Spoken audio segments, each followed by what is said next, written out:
Hey everyone, it's Denisa. Have you ever felt like you're just going through the motions, like you're stuck on autopilot, like you're working so hard but not really getting anywhere? I've been there, juggling being a single mom and trying to build a business as a virtual assistant.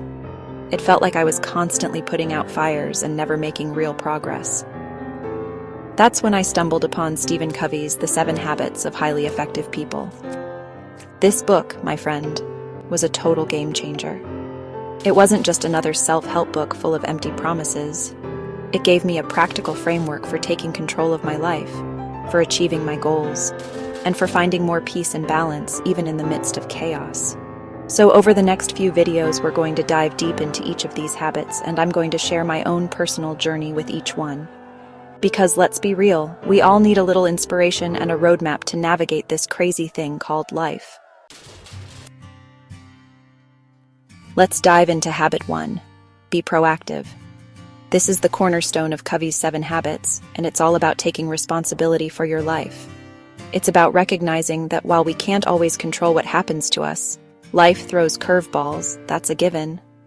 We can control how we respond. It's about shifting our focus from things outside our control to the things we can influence.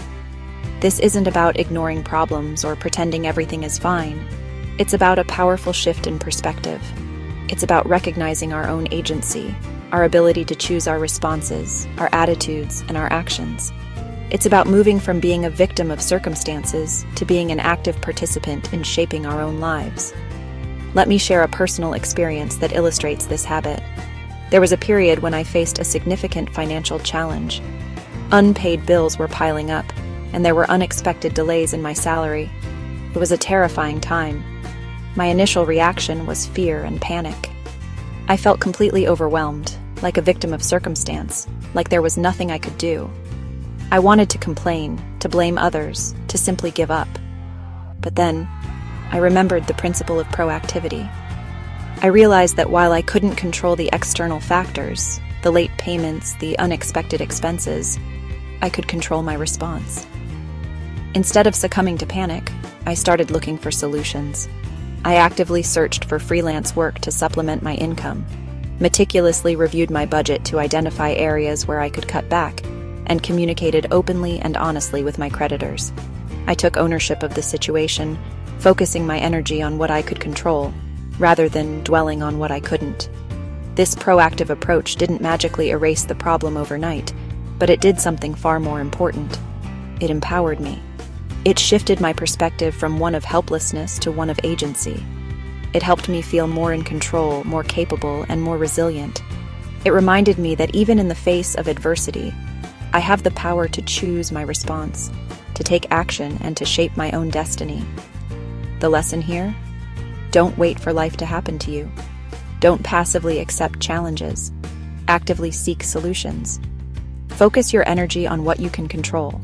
Trust the process, and believe in your ability to navigate whatever life throws your way. Proactivity isn't about avoiding problems. It's about facing them head-on with courage, resilience, and a proactive spirit. All right, let's talk about habit 2. Begin with the end in mind. Now, this one might sound a little morbid at first. Like, are we talking about planning our funeral already? But hold on, because it's so much deeper than that. This habit is about defining what truly matters to you in life. What's your big vision for yourself? What kind of legacy do you want to leave behind? When it comes to your business, your relationships, your health, your personal growth, what's the ultimate destination you're working towards? Here's the thing. Without a clear vision, it's easy to get caught up in the day-to-day grind and lose sight of what really matters. It's like setting off on a road trip without a map or a destination in mind. You might enjoy the scenery along the way, but you'll likely end up lost and frustrated. For me, this habit was a real wake-up call. I realized I was so busy putting out fires and just trying to survive that I hadn't taken the time to really think about what I wanted my life to look like in the long run. So I sat down with a journal, yes, an actual pen and paper, and I started brainstorming. I thought about my values, my passions, my dream scenario for my business and my family. It felt a little scary at first to dream so big, but also incredibly liberating. Now let's talk about habit 3. Put first things first, which is all about prioritizing and managing your time effectively. Because let's be real, we all have the same 24 hours in a day, right? Yet some people seem to magically get so much more done. The key difference? They've mastered the art of prioritization. They focus on their most important tasks first, the ones that truly move the needle in their lives, rather than getting bogged down in busy work. This habit was a game changer for me in terms of productivity and reducing overwhelm. Before I discovered this habit, my to-do list was a mile long, and I felt like I was constantly running around like a chicken with its head cut off. I was constantly reacting to whatever crisis came up first, rather than being proactive and intentional with my time. So I started implementing Covey's time management matrix, which helps you categorize your tasks based on urgency and importance. This simple tool helped me identify my big rocks, those important but not always urgent tasks that often get pushed aside but are crucial for long-term success. Let's talk about habit 4. Think win-win. This habit is all about shifting from a scarcity mindset to an abundance mindset. It's about approaching negotiations, relationships, and even everyday interactions with the belief that there's enough for everyone to succeed. It's about seeking mutually beneficial solutions where everyone feels good about the outcome. This doesn't mean you have to be a pushover or compromise your own needs, but it does require a shift in perspective. It's about moving away from the idea that for one person to win, someone else has to lose. This habit was a game changer for me in my business. As a virtual assistant, I used to think that in order to get clients, I had to undercut my prices or be willing to do whatever it took, even if it meant sacrificing my own well-being.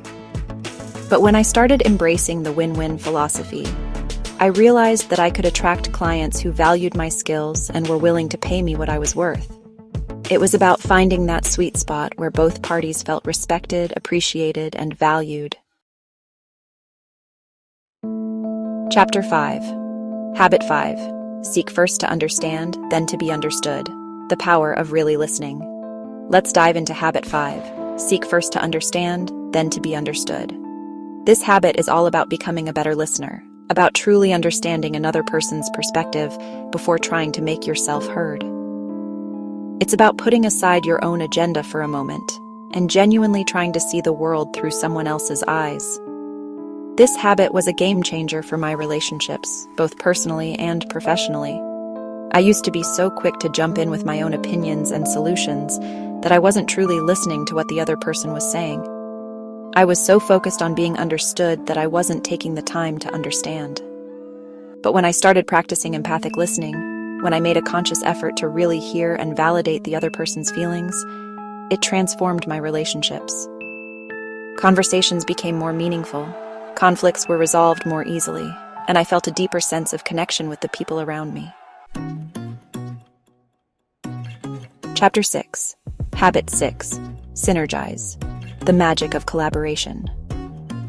All right, let's talk about Habit 6. Synergize.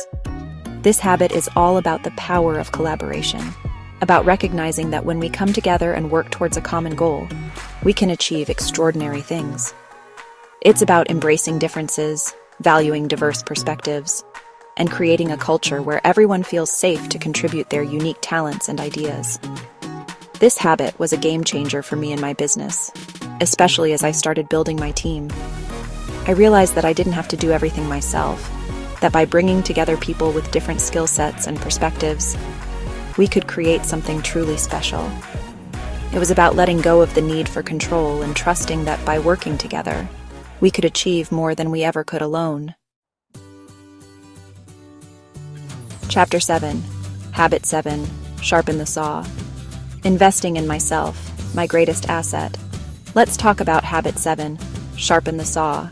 This habit is all about self-renewal, about taking care of yourself physically, mentally, emotionally, and spiritually.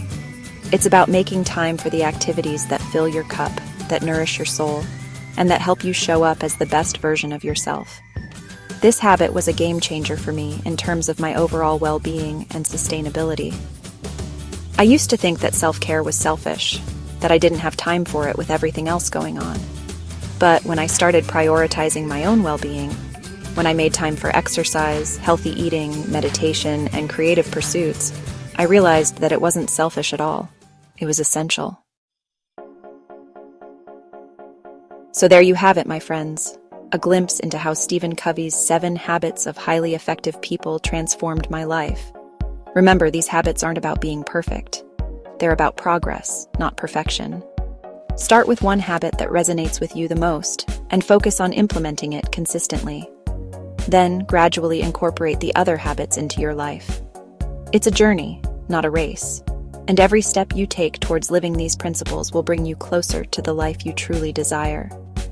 Now, I want to hear from you. Which habit resonated with you the most? Share your thoughts and experiences in the comments below. And don't forget to subscribe and hit that notification bell so you don't miss out on the next video in this series.